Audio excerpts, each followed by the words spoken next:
So I'm just going again. So that time was not it. So what I did was, stay focused on what was in front of me and be hopeful for the future without trying to be too serious with anybody.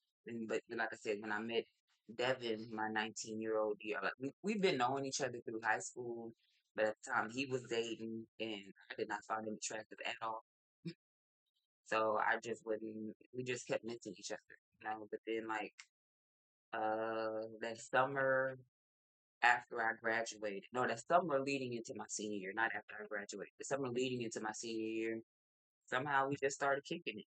We just became friends and friends who fuck, of course. And we was kicking it and it was pretty fun. It was like a cool summer love experience. And then by the time school started, he was like, well, I don't want to be serious. Uh, it's cool because I'm a senior, but deep down, I feel like, he sparked something in me. I never saw myself in a relationship. But he would have those talks with me. I'd like to be with you. And, that mumbo jumbo that guys tell you to get you off your game and to get into there. So I fell for it. And even after the summer love and he telling me he didn't want to, be serious or whatever, I still was doing my thing and getting through my senior year, but kind of trying to hold on to hope or whatever for him. And so we was like going back and forth or whatever, my whole senior year up until when I love my whole senior year, probably from August when school started up until Christmas. And then now around that time, I guess, he just realized that how I really felt and that I was realer than a lot of girls our age out there. So we started dating and became serious. And honestly, at that time, because things had got so bad with my mom, like I was trying to work, trying to help my mom with the kids, trying to have my own independence. Like we were like bumping heads hard. And the drawing point was when I came home late from work because she ain't had a car to come get me, so I had to catch the bus. And it's a school night. I got home like at 11 from the bus from school, but I'm on the phone. I'm not gonna lie, I'm on the phone with that, cupcaking and stuff like that. And but at the same time, we had like some work that we were trying to do because we had a class that we took. So I was trying to get that information and, talking and giggling and stuff like that and being disrespectful now that I look at it. Because I was came in our house late, regardless of the reason, and I was disturbing our house, disturbing my younger siblings. And she slept on the couch because it was a little one bedroom shack. I ain't gonna lie, that me and my brothers actually had to share. So she stayed on the couch while to give us the bedroom. And I would have to come in the house. Well, actually, she would have to open the door, and I had to come in the house and do all of that. So that disturbed her, and she was drinking, so she flew off the handle. Um, and of course, during that time, she was drinking heavily, so we had a lot of incidents, like real physical. Me loving her, I always just was trying to get her off of me and keep her away from me, knowing that she's my mom, so I don't want to go to blows with her. But that ain't stop her from going crazy on my ass. So yeah. Anyway, so that night she just cursing and going up and was like, "You don't have a job no more. I'm gonna go to that place and make sure that you're fired." So I was like, "Oh hell, you done lost your. You ain't making no money. You ain't giving me no money. This is the only way that I can, have my own independence and stuff like that." So I just was like, "Nah, I'm not." No, she's like, no, I was like, "No, mom, you can't do that. That's not fair." So we're going back and forth. And I'm like, "I'm 18. You can't do that. That's illegal." She's like, "You know what? Get out of my house." I left and I ain't never went back. So the only place I could go at the time was my aunt's house, who was right across the street. So I just got all my stuff and I went to stay with her. I was staying with her. I want to say for a little bit up until after I graduated. So which is why all of these things that's going on, why I gravitated towards Devin and his family so tightly and so strong. Because with all this dysfunction and confusion, stuff going on in a very pivotal moment of my life, I'm like 18, 19, young, dumb, and you know the rest. Real talk. That was me. Um, I gravitated to his family and held on, just hanging on. They was my normal. You know, me and his mom, like I loved her. I still love her to this day. Miss Lynn Thomas, if you are watching this or able to see this, shout out to you. I love you. You, besides my own mother and my own mother-in-law, you are one of the reasons I am the woman I am today. Your strength, your beauty, your love for God, your love for your man, even if ain't acting right, and your love for your children, and how professional and amazing you still are. But at the same time, you shared with me your ugliness. You know what I'm saying? The ugly stuff you had to go through. And some days you had to battle your own mind and your own depression and your own thoughts. So thank you for showing me all sides of you and still choosing to be the beautiful Gigi I know you are. But yeah, that was part of another reason why I guess kept dealing with the changes that were starting to occur with me and Devin. By the time I was turning 20, it wasn't abusive or nothing like that, but he was cheating on me. He was cheating on me. He was a hot shot. By this time, he was a senior in high school. Because, like I said, I was a year older than him. So he was on a senior in high school, a hot shot football player and wrestler. So, he had white girls, black girls, all of them trying to get with him. But I was his main girl. But, of course, going through the phones and seeing shit that ain't supposed to be there let me know that I wasn't his only. So we would go through battles and fights a lot. I ain't lying, because I'm like, you trying to play me? Nigga, you got me fucked up. It just wasn't good. It wasn't good. And so his mama would always sit down and talk to me and be like, Teresa, I love you, but you guys are way too young to try to be so serious. She would tell me that all the time. She said, you guys are beautiful together, and I want you to be my daughter. I think of you as my daughter. But to think that y'all gonna be together from now until then, that's a lot, Teresa. You know what I'm saying? You don't even know yourself yet. He don't even know himself. And y'all keep going back and forth. And so she told me the most important thing that anybody could ever tell me, and I still hear it to this day. She said, when you get tired of being a yo-yo, you gonna cut that string. And I got tired of being a yo-yo, so I cut that string. And we were cool, but we weren't intimate anymore. It wasn't like how it used to be where we would talk to each other every day, be around each other all day. It was very different. I didn't want that anymore. 'Cause then while he was still cheating, he was trying to control me, tell me how he felt like I should dress because he don't want any other man looking at me, this and that. And I'm like, nigga, I like to dress cute. I mean, this ain't nothing, but stuff like this, cute or like little half, little shirts, stuff that you know reflects my figure and my personality, not titties out, booty out. Nah, not like that. I'm classy, sexy, cute. That's me.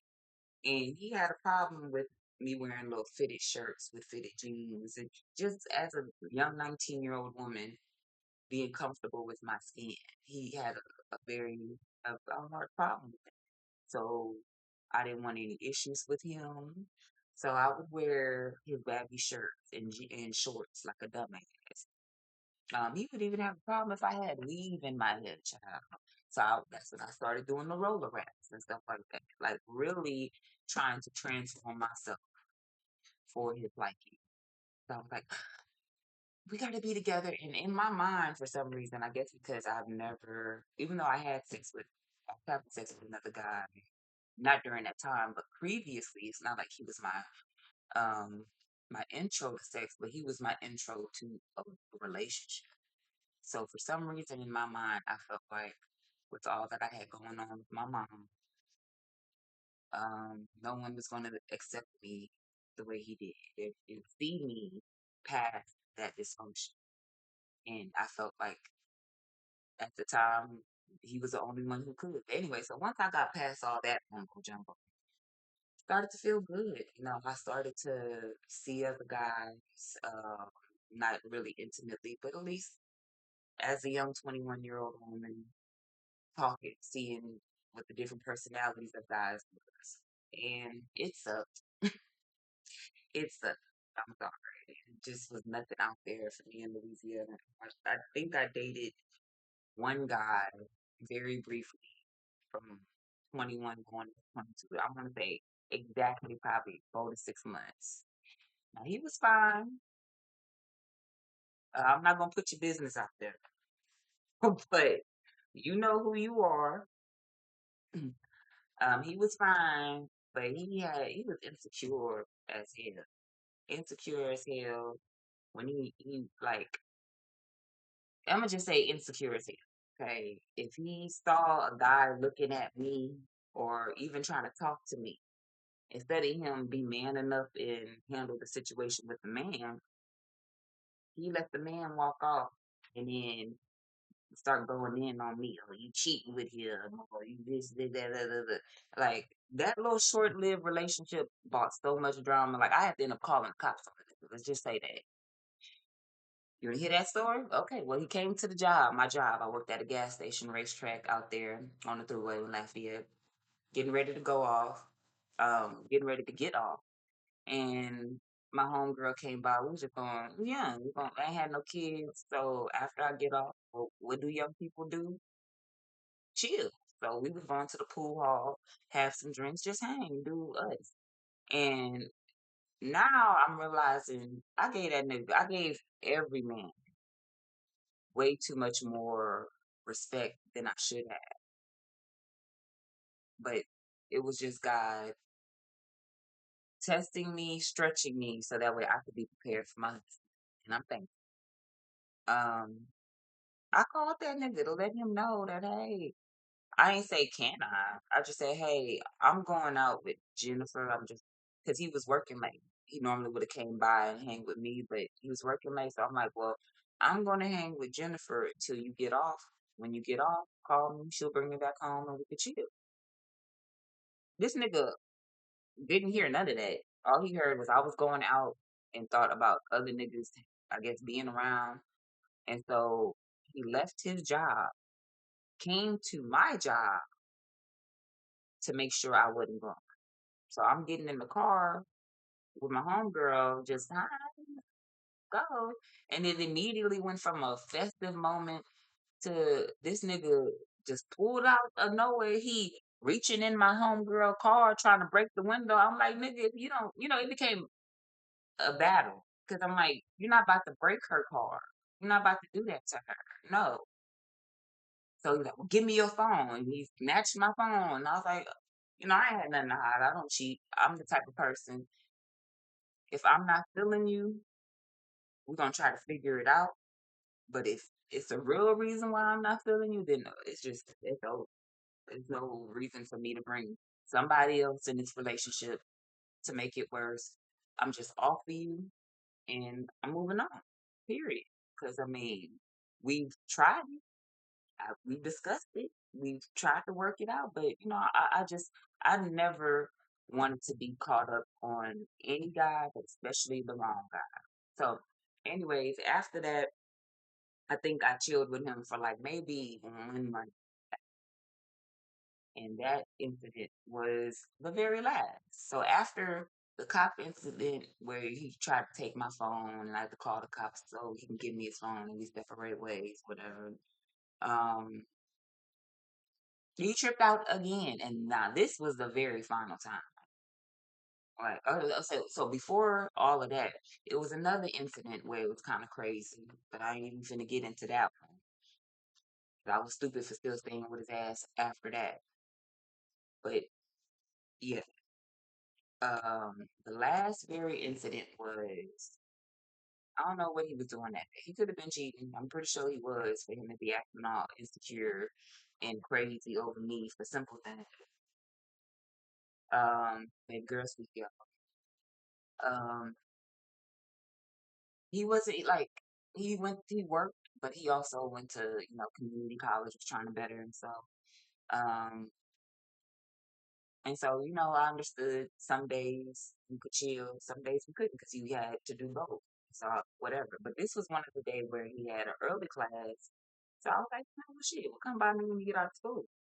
So he kept texting back and forth like, you want me to come there? I'm like, oh. And he's like, all right, well, I'll come later. Bullshit. So I'm like, okay, whatever. So then I had really got off of it and I was getting ready to go to bed. It was my night. Oh, also, he didn't like me smoking weed and he didn't like me smoking black. So I would, I'd stop at one time for him. Then when me and his older sister, Terry, shout out to Terry Size, girl, I love you. And you too, Taylor. I love you too. Um,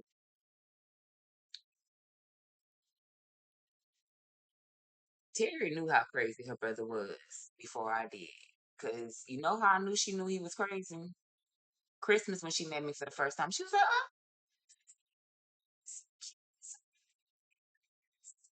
but girl, be careful, my brother crazy. When somebody tell you that, ladies, listen. Don't be like, that was me. No, you better listen. When the family tell you this nigga is crazy, that is the warning. Get out. Don't be trying to battle that crazy by yourself. So, anyways, after the texting back and forth, are you coming over? What's going on? Da, da, da, da, da. About like 10 or 11 o'clock, he gonna text me, I'm outside. Like, you outside? Just getting ready to go to bed. Nah. He like, well, yeah, I bet you if it was another nigga, if it was, then me and Devin, we was cool, but we wasn't, like, he respected my relationship, and I think he was dating somebody, so I respected that too. I bet you if it was Devin, you come. So I was like, anyway, so I went outside to see what he was talking about. And then, like, instead of us just chilling and us focus on us, he got even more insecure and just started accusing me of messing with somebody. How come I didn't want him to come over when he was the one doing all? I said, you know what? You know what? I don't need this. I'm done. I told him just like that. I said, brother man, we are only 21 years old. You 22. However, we ain't got no kids. We don't even live together. We don't need all of this. It don't need to be all of this. I said it's not supposed to be like this. Every relationship have their issues. I said, but and this is me at only 21 years old. That's why I say I thank you, Lord, for the wisdom and discernment you blessed me with. Like I don't need all of this. You know what I'm saying? No. I said, so good luck. I didn't pat him on the back. I said, good luck to you, but we done. I said, don't call me no more. I don't want you. Good luck to whoever do. And as I'm turning to get out of the truck, that nigga grabbed me and like held me down over his like how trucks have that little middle console part and like was holding me down this time by both shoulders. And like he raised his fist up to me one time. I promise to God he did. All I could do was like, Jesus, Jesus, please help me because it was dark. Oh, and I was staying at my dad's house. But if my dad heard, I'm pretty sure he was gonna come out with a gun. But it was in the middle of the night. No one heard me. I'm like, Jesus, Jesus, please, Jesus, help me. Jesus, help me. And immediately, while this nigga got his fists up, for real, he start crying. Boo-hoo and crying. Boo-hoo and crying, y'all. Like a big, crazy ass baby. So I said, you know what? I stayed right there for a minute, till he calmed down. And I pat him on his back. I said, like I said, this ain't gonna work. Good luck to you. And I walked away. And that was it. I think probably one time after that, of course, I wasn't fucking anybody else but him at the time. So I got me a little get back, little fun time. And it wasn't fun. He immediately showed his colors. He couldn't just keep it cool. So I was like, yeah, nigga, you ain't got to worry about this no more. You don't even deserve to have fun with it.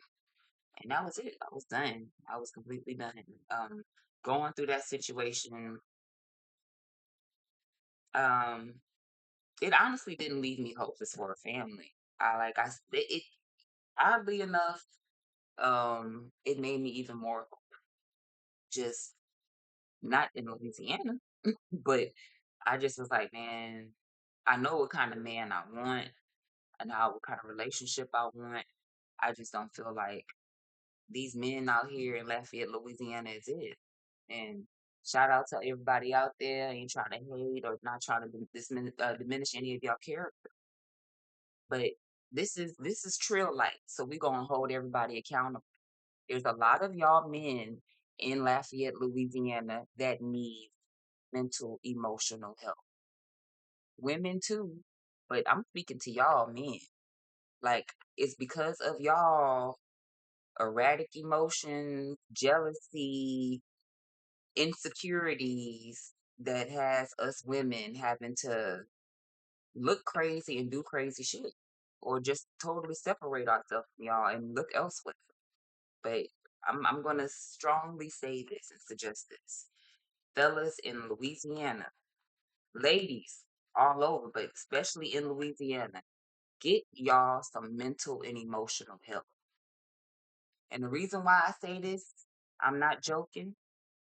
It's a lot of abusive relationships in Louisiana, and it's a lot of people who feel like that's the way it's supposed that's what love is. Like we supposed to fight and curse each other out and beat on each other ass and then we go fuck hard and go do this.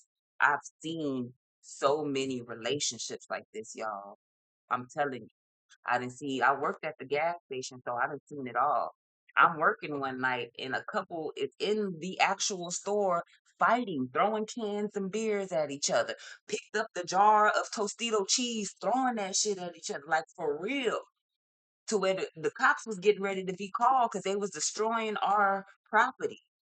But the mama came and was like, "No, y'all don't call." And so this was the man beating on his girl. His mama showed up. You know what this bitch told the girl? Well, baby, you shouldn't be doing that. You know that make him mad. This is what that bitch told that girl. I said, oh, hell no. These niggas out here is crazy and they driving the women crazy. And I refuse to be a part of it. So by that time, yeah, I pretty much gave up hope with any nigga from Louisiana. I was like, ugh, I'm disgusted. I'm turned off. They ain't worth it. They ain't worth the trouble. And then not only are they not worth the trouble, they wasn't about shit.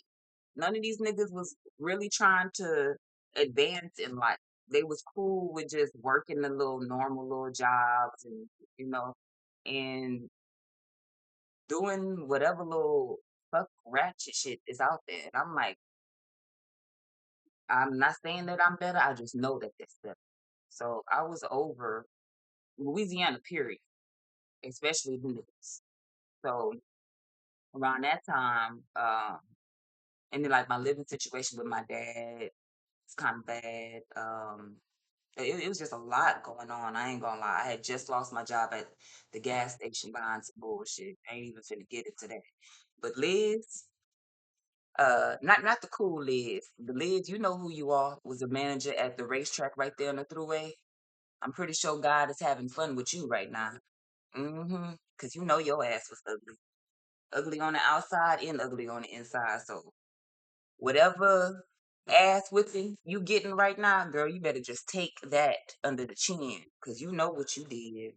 But anyways, I got fired behind some bullshit with this lady that I'm talking about.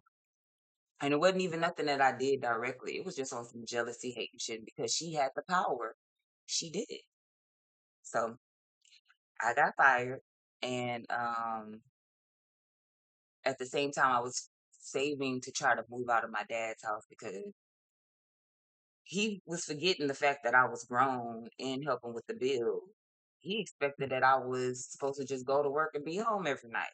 And then when I was out, either you stay out or you come home at a decent time. So it was too much. So I was like, you know what, Daddy, I'm about to save and get my own place. But he was cool with the lady at the racetrack, like weird. And so somehow $100 magically got missing from my drawer, and I'm all my drawer was always on point, or maybe a penny or two off or over. But that day it was $100 short magically right after I discussed with my dad that I was trying to move.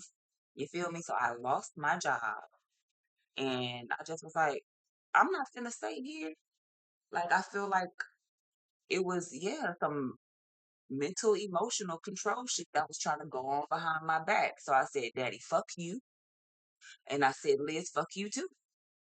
And I went stay with my homegirl time, Monica. Like I said, for some reason I always gravitate to older women, thinking that they know better than me. No. Thinking that they doing better than me. No.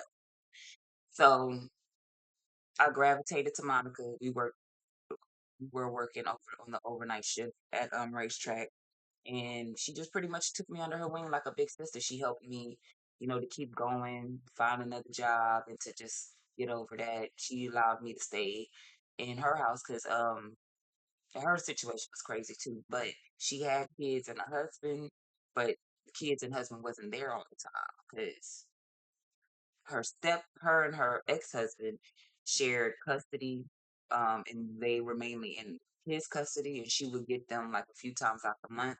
And then her husband, her new husband, he worked offshore, so she basically was at this nice apartment by herself. And that's how she told me. She was like, as long as you can help me clean and help with the bills once you get on your feet, you my little sister, I got you. I don't mind you staying here. And it was a very cool, beautiful situation when the kids came. I was like they auntie. I helped them out, make sure I got them to school, hair's done. When she was off, we would go grocery shop. It was really cool. Yeah, I ain't gonna lie, it was really cool for a while until they homeboy um come try to do some fuck shit and ended up basically getting the apartment shot up, the outside complex shot up behind his fuck shit, and they ended up having to move. And so she was like, T, I'm sorry, but you won't be able to move with us. And I was, it sucks, it's understandable. So I had to go back to my dad. Before that, well, I'm sorry, while I was staying there, I made sure that I wasn't just at my homegirl Monica house all the time. I was going back and forth with my best friend since high school, Shakira house. Was staying with her. I was working. I was working two jobs. Matter of fact, I was working at New York Company, and I was working as a waitress at Cracker Barrel. So I was hustling, and I was trying to still finish my community college information, just getting my undergrad because I didn't know what I wanted to do, but I just wanted to stay busy. So I was doing all of that. Ain't had no car. It was either on bus, cab, and if I couldn't do that, then I would ask for a ride. But I wasn't even depending on people for a ride. I made my own way. God allowed me to make my own way. Um, Me and Kara ended up falling out, and I'm not sure exactly why. I'm pretty sure it's for a reason, but all I saw was she calling me after I just left her house from that weekend. And instead of her telling me what the reason is or whatever, she just was like, and I mean, it has to be something about because she was living with her boyfriend at that time. Something dealing with that, women should. She just like, hey, you come and stay over here. That ain't gonna work. I was like, for real? I don't even think I asked. And I should have. I don't even think I was like, for real? The reason why I just didn't ask it just like that, because I was like, girl, hear me going through all this shit. See me going through all this shit. See me really trying. When I'm at your house, I'm giving you money for groceries. I'm not asking y'all for a ride. I'm making sure I get where I gotta go, keeping my little area neat and in order. Um, not really fucking up, not, you know what I'm saying? Bringing my own weed and shit, just chilling. But, you know, couldn't stay there anymore. So instead of me asking, because I guess I didn't really care, because I'm like, you know what the situation is, and instead of you be woman enough to explain to me why I can't stay, you just straight up I can't stay. So I was like, I don't even care no more, and I stopped talking to her. I stopped fucking with her, and now that I'm grown, I talked to her once, and I wish her the best. The Arsenals, y'all are beautiful people. I loved y'all then, love y'all still. Blessings to y'all. But I just that was it to me because I'm like I'm grown and it's time to make grown decisions. Stop trying to hang out or hang on to people who only want to be cool with you when shit is cool, and when you need them and shit ain't cool, they ain't got nothing to do with you. That's how I felt, and so I let that go. Um, but so after the incident at my friend's Monica's apartment, where she and her family had to find another place to live, and I had to go back to my dad's. Um, like the energy wasn't just right between us, because like I said, Lafayette, Louisiana, anywhere down south, messy. So the person that you got an issue with ain't gonna tell you the truth. No, no, no. But you gonna hear the truth from somebody else. So that's kind of what it was getting. Like other people was telling me the truth of how Monica really felt, and this, that, and the third. But before that, before all of that, she did mention, um, like my husband, before I knew he was my husband at the time, we kind of crossed paths when we worked there. And I remember this because in Louisiana, everybody got a foreign last name. Gotro, Robichaud, Dugas, Thibodeau. I was like literally the only Smith wherever I went for a decade. For a decade. I say decade for a decade. Everybody had Arsenal, everybody had a unique Cajun or Creole name. I just was a Smith. So I remember when I was working and clocking out, I remember seeing his name on our schedule, Spain Smith. And I was like, that's interesting. The only Smith here. Whatever. And I remember just after that, just whatever. But I do remember seeing his name because when I was like, Spain, the hell is Spain? I was like, oh, he's a Smith. I said, well, another Smith, welcome. But I ain't never think nothing else of him. Also, a funny story. He teased me about this all the time. While I was working, and I guess he was being trained, or he was transferring from another store, but he was trying to learn how our store worked. He thought, I don't know why, but he thought that I was the manager. I wasn't no manager. I just was a regular worker. Like I said, I always carried myself maturely, and maybe that's what it was because I was only 21, almost 22, but I just was about my business and wasn't like I would go out and stuff, but I wasn't like a club head like that. I was more like, let me get this money so I could try to better myself. And when I have time and I'm not getting this money, yeah, cool, let's have fun. But I was like, let me get this money. Because during my young 20s, I was working two jobs a lot of the times, either at the bakery, in the hotel, or once I got the gas station, that was it. But just working two jobs. I was always about my money. And so I guess he thought because of that aura, I was a manager. So I noticed he kept asking me how to do stuff and this and that. Oh yeah, we just normally, I was instructing him because I thought he needed to know. I did not know that he thought I was a supervisor. So after he would do one thing, he's like, "Okay, so what's next? What's next? What's next?" And I was like, after you front face, I mean, we normally, I guess, do the bathrooms and do the coolers, and that's about it. Just make sure it's stuff." I just was, informing him about the job. So one of my homegirls was like, "Why he keep asking you what to do?" I said, "Girl, I don't know. I thought maybe he just wanted to know." Anyway, he when we started talking, he gonna tell me that I thought you was a manager. That's why I kept asking you, and you didn't tell me no different. You just kept telling me. I said, "Well, yeah, you asking me, so I thought you needed to know. I'm gonna tell you if you need to know."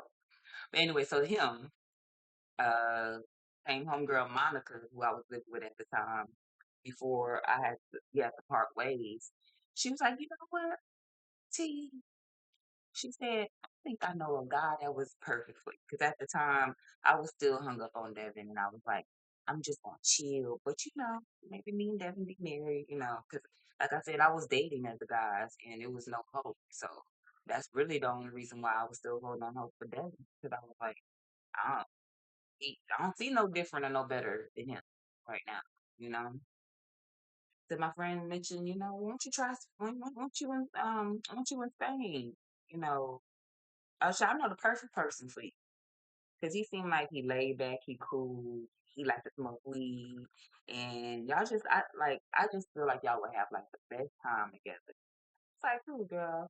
So she told me Spain and stuff like that from where we worked with. I was like, don't you have a baby? You already got a baby and a girl. I don't, it's either me or it's none. I don't play the other. So she was like, "Yeah, girl, but they just broke up and they separated, so they not together." And he actually would just be like, um, I think he mentioned it to her. Yeah, he they just got in conversation about it, and so that's why she brought it up to me.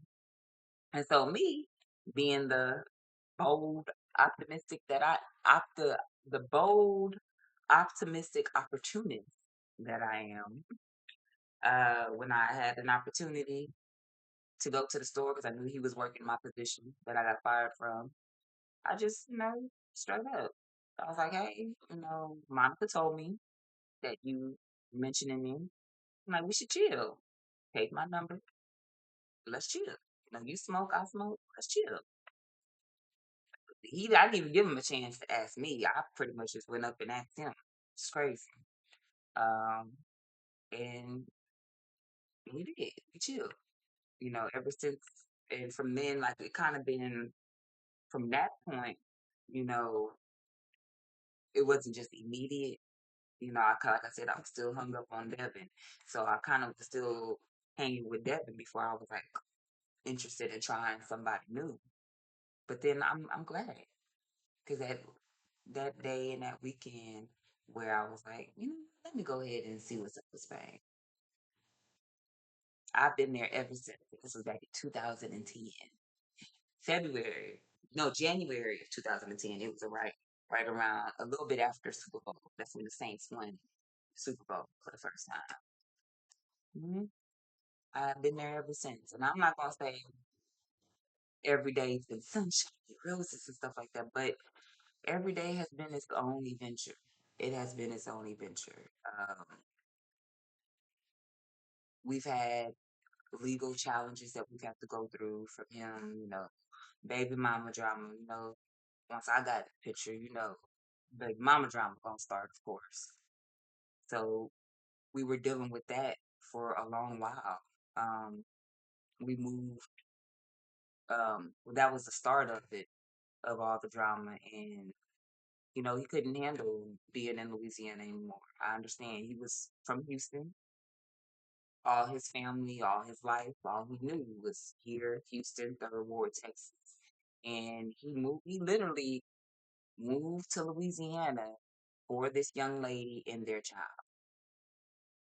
I never in my life heard of a young man, 21, 22, who was willing to do that. So that lit a spark in my head. And then when we actually kicked it that first time and had conversation, the whole time he just kept talking about his son and like the way I'm sorry, I'm getting teary eyed.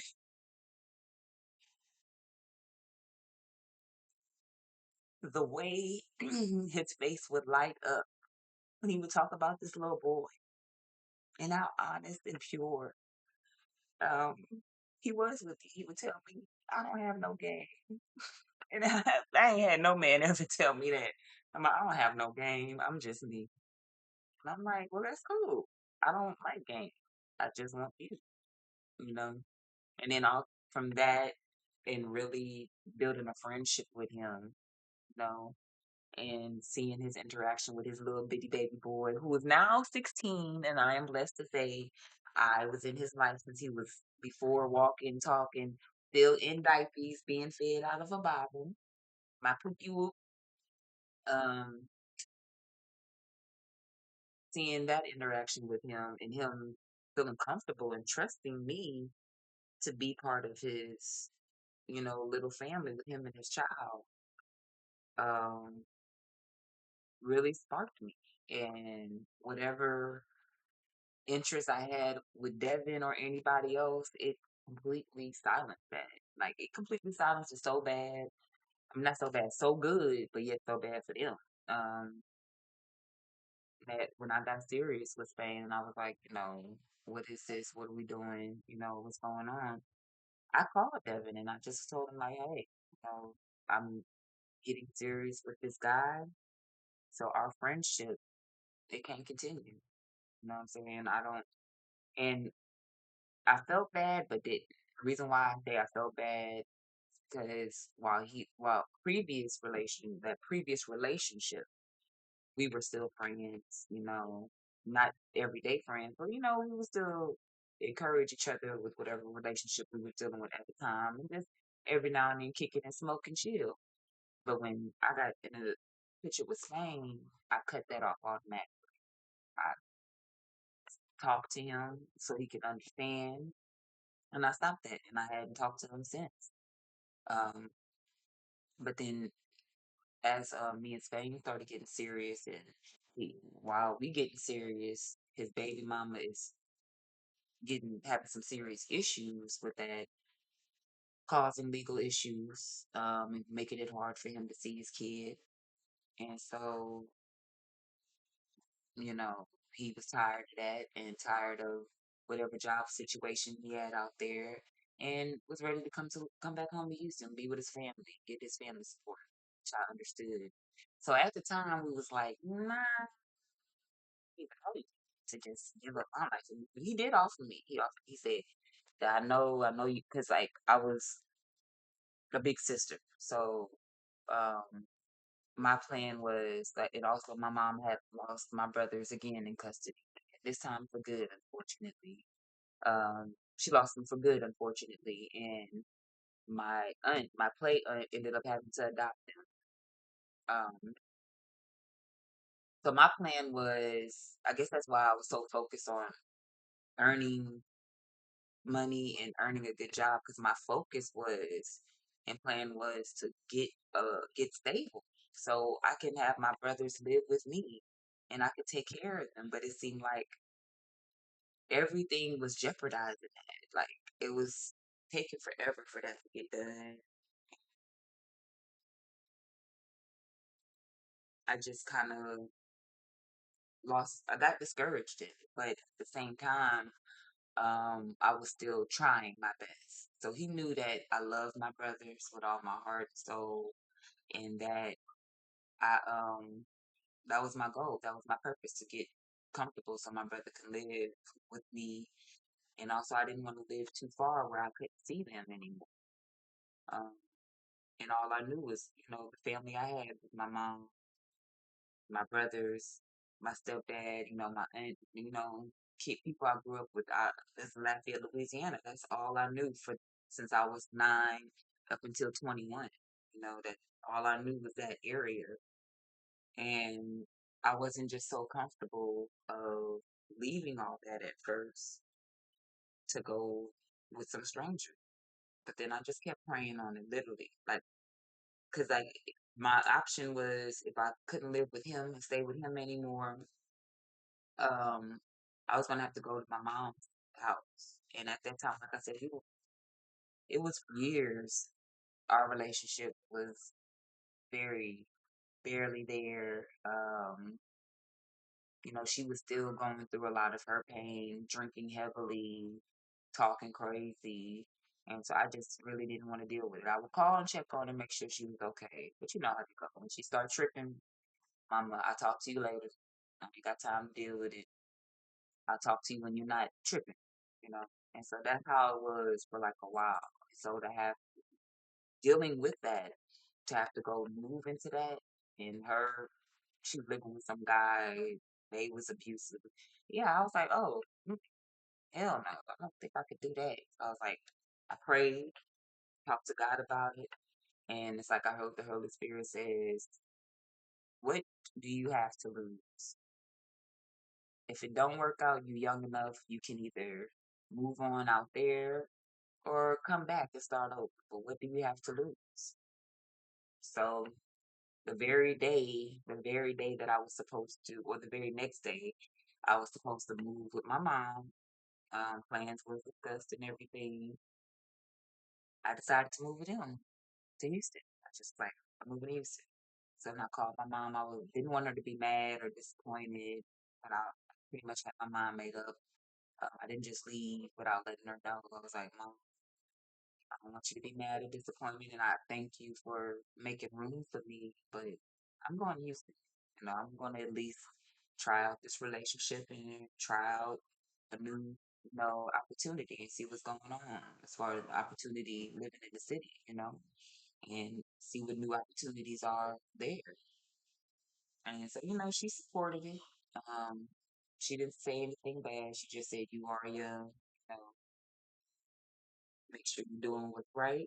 And if it don't work out, you can always come back home, but at least try, you know. That's I want. She's like, she even said, she said, I don't want you guys to just live out here in Lafayette, your whole life. There's better for y'all. And y'all deserve better, and y'all could do better. But this, y'all not gonna get better out here. But she said, I support you. Actually, a breath of fresh air. Said, I support you. Go ahead and go.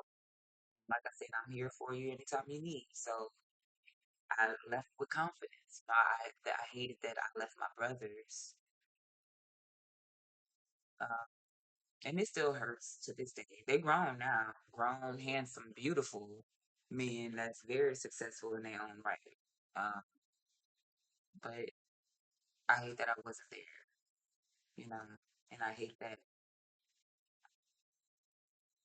they couldn't be there with me, and I couldn't be there with them, and whatever challenges they had to face, that I wasn't there to kick ass for them as a big sister. So I was here in Houston, happy, excited about the opportunities, excited to be with this new man and us developing a relationship and seeing where that was going to go. But a part of me still was sad and felt empty because I was thinking about my brothers and all of that, how they were doing. So, you know, we just came here to Houston and was really starting a life. It was just me and him, and it was very beautiful and fun and exciting in the beginning because it was like us really thugging it. You know what I'm saying? We lived in this mom garage apartment at the time. At that time, at the garage apartment, it was small, of course, and it was older, but it wasn't just beat up or run down. It was still like livable. And so it was like a cute little couple boutique. And, we made the best of it. It ain't child. It had no stove, no working stove. I kid you not. But baby, I could do wonders with a crock pot, a hot pot, a little hot skillet thing, little two burner thing, and some little hot pan thing. Baby, I was cooking red beans, gumbo. I was really cooking some meals on this little makeshift cooking area that we made. That's why I said God is good, and He's definitely blessed me with the talent of cooking.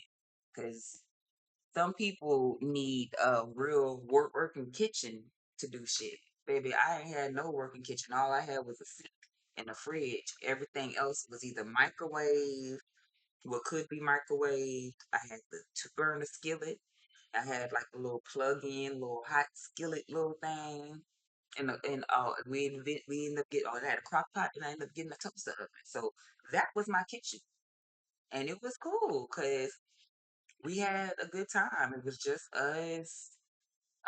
He was still getting through his legal situation, and I was working trying to make it.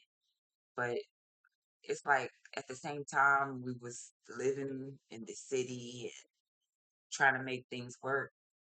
He wasn't handling his responsibilities and dealing with his legal situation the way he should. So he ended up getting depressed, using pills, um, and just wasn't like really working like that. And it's like I was getting up every day, working hard at these little, I'm a hustler, I'm a grinder. As soon as we came here to Houston, I don't know why I didn't transfer from Walmart. I think I didn't want to do Walmart. But anyway, I should have transferred from Walmart to Walmart. That would have been smarter. Would have had a guaranteed job. But anyways, I just was like, look, fuck Walmart. I'm here in Houston. I'm gonna find a big phone job, stuff like that. Well, I did. It ain't happened immediately, but still, I was grinding every day. This was back in 2010, so it was no apply on the internet. But I think they were just some places were just starting to do that, but not many.